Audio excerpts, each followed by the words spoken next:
तो चलिए फिर बच्चों क्लास को स्टार्ट करते हैं और आज के इस वीडियो में हम आपको इंग्लिश पढ़ना सिखाने वाले हैं कि आप अंग्रेजी को कैसे पढ़ सकते हो। देखिए बच्चों, यहाँ पर अंग्रेजी पढ़ाने के लिए हमने अंग्रेजी में दो तरह के शब्द लिए हैं। पहले शब्द वो लिए हैं जो बहुत ही कॉमन है, जिसको आपने कई बार पढ़ा है, कई बार सुना है। क्योंकि अक्सर क्या होता है, जब आप अंग्रेजी पढ़ते हो तो उसमें एक समस्या आती है प्रोनाउंसिएशन को लेकर, उच्चारण को लेकर। तो उन शब्दों का उच्चारण करना ज़्यादा आसान रहता है जिन शब्दों को आपने कभी सुना है। तो जो शब्द आपने सुन चुका है ना, उनको मैं पढ़ाऊँगा या उनका उच्चारण करना अगर बताऊँगा तो आप जल्दी से उन शब्दों को बोल लोगे, जल्दी से आपका मुँह खुलेगा। लेकिन जिन शब्दों को आपने सुना नहीं है ना, तो उनको बोलने मुँह ऐसा होने लगा, इस तरह का मतलब कुछ होता है, मुँह लड़खड़ाने लगता है। ठीक। दूसरा क्या है प्यारे बच्चों, कि यहाँ देखो जो मैंने शब्द लिए उनमें से बहुत सारे ऐसे शब्द हैं जो हम छोटे हैं, मतलब 2 से 3 अक्षर के हैं, और 3 अक्षर से लेकर एकदम बड़े तक के शब्दों तक हम जाएँगे। तो छोटे शब्दों से लेकर बड़े शब्दों तक हम कैसे पढ़ेंगे आज के इस वीडियो में जानेंगे। तो देखो बच्चों, कभी भी दो कॉन्सोनेंट के बीच में अगर ई आए तो ई का उच्चारण ए के रूप में करेंगे। कैसे करेंगे देखिए, बी से बच्चों होगा ब, ई से होगा ए की मात्रा, डबल एल से होगा ल, हो जाएगा बेल। क्या बेल? जब डबल एल आए तो एक बार ही लिखते, बच्चे कहते हैं डबल एल आए तो आधा ल पूरा ल लिखो, नहीं ऐसा नहीं करेंगे, एक ही बार लिखेंगे। तो बेल, टी का ट हो गया, ई का ए की मात्रा, डबल एल का ल होगा टेल, एस का स होगा, ई का ए की मात्रा, एल का ल होगा सेल, डब्लू का व होगा, ई का ए की मात्रा, डबल एल का होगा वेल, एफ का फ होगा, ई का ए की मात्रा, एल का ल होगा फेल। तो bell, tell, sell, well, fail, इस तरीके से आपका शब्द होगा। अगला शब्द है, जब कभी भी कुछ शब्दों में ई के साथ अगर आ रहा है तो उसका उच्चारण, ई का उच्चारण अ के रूप में करते हैं। और हिंदी में बच्चों अ की कोई मात्रा नहीं होती है। एग्जाम्पल देखिएगा, अच्छे से ह हो गया, ई से अ होगा, अ का कोई उच्चारण नहीं होता, अ का मतलब कोई मात्रा नहीं होता, इसलिए छोड़ देंगे। आर का र होगा, हो जाएगा हर, टी का ट हो गया, ई से अ होगा, अ छोड़ दो, एम से होगा म, और आर पहले है इसलिए आर को ऐसे लगा दो, हो जाएगा टर्म। आर को हमने ऐसे क्यों लगाया, क्योंकि जब कभी भी कॉन्सोनेंट और आर हो, कभी भी अगर आर हो उसके बाद कॉन्सोनेंट हो, बीच में मात्रा नहीं, जैसे देखो आर एम दो कॉन्सोनेंट एक साथ है, बीच में मात्रा नहीं है, आर भी दो कॉन्सोनेंट एक साथ है, बीच में मात्रा नहीं है, इसलिए क्या करेंगे, पहले वाले को हम आधा लिखेंगे, इसलिए हमने आर को आधा लिखा। अगला शब्द है डब्लू का वो हो गया, ई का अ होगा और छोड़ दो, बी का फिर ब होगा और आर इस तरह से लगा दो, हो जाएगा वर्ब। एफ का फ हो जाएगा, एन का न हो जाएगा, आर का रो हो जाएगा फर्न। फिर उसी रूप में एस का स हो जाएगा, ई का कुछ नहीं होगा, वी का वो हो जाएगा, आर का रो हो जाएगा सर्व। क्या? सर, इसको सरोवर नहीं पढ़ेंगे, सर्व पढ़ेंगे। तो हर, टर्म, वर्ब, फन या फर्म हो सकता है, इस तरह से कर लो, फर्म कर सकते हो, फन फन लिखा है, फर्म भी इसी प्रकार होता है, सर्व हो गया। इस तरीके से इन शब्दों को पढ़ेंगे, ठीक है पर बच्चों।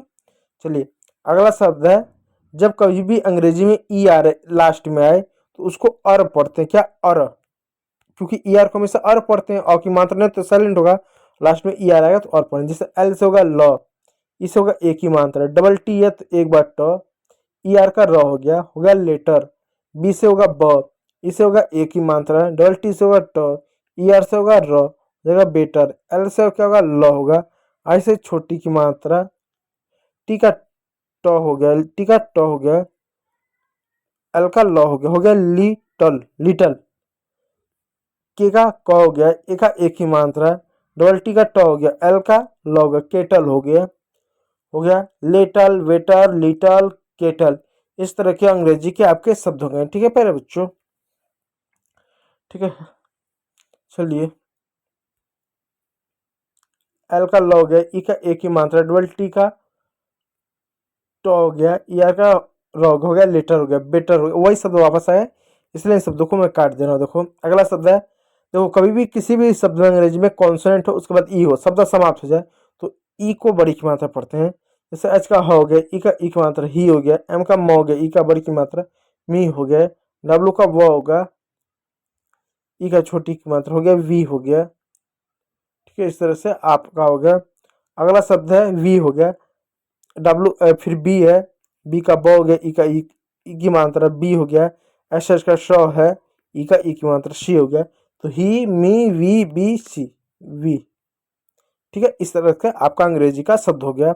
ठीक है, और देखिए यहाँ पर भी कुछ शब्द है, जब डबल ई आए तो भी उसका उच्चारण बड़ी की मात्रा के रूप में होता है। कैसे होगा?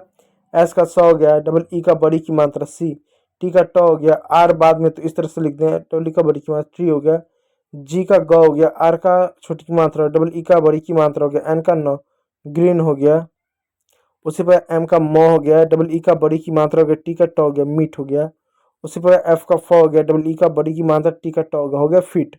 तो सी, ट्री, ग्रीन, मीट और फिट, इस तरह से आपके अंग्रेजी के सारे आपका शब्द होंगे। चलिए अगला शब्द में आप देखिएगा, जब अंग्रेजी के किसी शब्द के लास्ट में बड़े शब्दों में ई आए, ई साइलेंट होता है। जैसे एग्जाम्पल तौर पे देखिएगा, एम से हो गया म हो गया, ए आए कॉन्सोनेंट है, ई आए तो ई साइलेंट होगा, ए का उच्चारण ए के रूप में, ए की मात्रा के रूप में करेंगे। कैसे करेंगे देखिएगा, एम से म हो गया, ए से ए की मात्रा हो गया, के से क हो गया मेक, ई साइलेंट हो गया, एन से न हो गया, ए से ए की मात्रा, एम से म हो गया नेम, ई साइलेंट हो गया, टी से ट हो गया, टी से क्या बच्चों ट हो गया, आई से आई ई की मात्रा, आ की मात्रा ई लिख दें, एम से म हो गया, टाइम हो गया, ई साइलेंट हो गया, टी एस से क्या द हो जाएगा, ई से ई की मात्रा हो गया, एस से क्या ज हो जाएगा, दिस हो जाएगा, दिस हो जाएगा, दिस नहीं दिस हो जाएगा, क्या दिस, दिस हो जाएगा, ई साइलेंट हो जाएगा। ठीक है, एस सी से सौ हो जाएगा, इसे एक ही मात्रा हो जाएगा सेन, सेन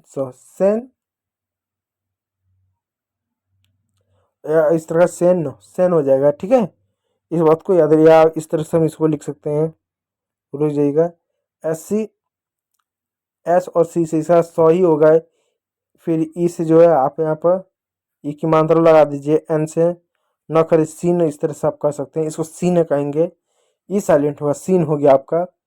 ठीक है, तो make a name a time these और सीन, इस तरह से आपके शब्द हुए। तो ध्यान दीजिएगा यहाँ पर ई सब में साइलेंट है। ठीक है, लास्ट में ये आता है तो अधिकांश शब्दों में साइलेंट होता है। अगला शब्द है वाई, कहीं पर लास्ट में जब वाई आता है तो वाई का उच्चारण जो होता है बड़ी की मात्रा के रूप में करते हैं जब किसी शब्द में, जैसे एच से हो गया, ए से ए की मात्रा, डबल पी से प हो गया, वैसे बड़ी की मात्रा, हैप्पी, वी से वो हो गया, ई से ए की मात्रा, आर से रह गया, वैसे बड़ी की मात्रा, वेरी, एम से म हो गया, ए से ए की मात्रा, एन से न हो गया, वाई की बड़ी मात्रा, मैनी, बी से ब हो गया, ए से ए की मात्रा, बी से ब, वाई से बड़ी की मात्रा, बेबी, सी से स हो गया, आई से छोटी घंटी से ट हो गया, वाई की बड़ी की मात्रा हो गया, city, happy, very, many, baby, city, इस तरह से आपकी अंग्रेजी के शब्द हो गए। आप देखो यहाँ पर जितना भी वाई था, वाई जो था, वाई को हमने बड़ी की मात्रा पढ़ा। ठीक है, बड़ी की मात्रा। चलिए अगला शब्द है ई, कुछ शब्दों में ई आता है जहां पर ई साइलेंट होता है, क्या होता है साइलेंट, या उसका उपयोग एक ही मात्रा के रूप में करते हैं। जैसे पी का प हो गया, आर है तो आर इस तरह से लिख देंगे, ओ से ओ की मात्रा हो गया, बी से ब हो गया आधा, एल से ल हो गया, ई एम से म, प्रॉब्लम हो गया, या प्रो कर सकते हो इसको, ओ से औ कर लो, प्रॉब्लम, ई का प्रॉब्लम कर दो, ओ से ओ की मात्रा हो गया, पी से प हो गया, ठीक है, पी से प हो गया, एन से न हो गया ओपन, क्या ओपन हो गया, ओपन हो गया, ओपन नहीं ओपन हो गया। फिर उसी प्रकार टी से ट हो जाएगा, ए से एक ही मात्रा हो जाएगा, के से क हो जाएगा, एन से न हो जाएगा, टेकन हो गया, ये टेकन हो गया, इसे एक मात्रा टेकन हो गया। उसी पर जी से ग हो जाएगा, ए से आ की मात्रा, आर से र हो जाएगा, डी से ड हो जाएगा, एन से गार्डन हो जाएगा, या गार्डन हो जाएगा। इसको हम क्या, हम गार्डन कर सकते हैं, गार्डन कर सकते हैं, गार्डन कर सकते हैं। उसी प्रकार एस से स हो जाएगा, आई से आई ई की मात्रा हो जाएगा, एल से ल हो जाएगा, ई से ए की मात्रा, एन से न, टी से ट हो जाएगा साइलेंट। तो प्रॉब्लम, ओपन, टेकन, गार्डन और साइलेंट, इस तरीके से अंग्रेजी शब्द हुआ। तो कहीं पर ई साइलेंट रहा तो कहीं पर एक ही मात्रा के रूप में हमने उच्चारण किया। तो उम्मीद करूंगा वीडियो अच्छा लगा, यदि अच्छा लगा तो लाइक कीजिएगा, चैनल पर नए तो सब्सक्राइब जरूर कर लीजिए। वीडियो को देखने के लिए बहुत बहुत धन्यवाद।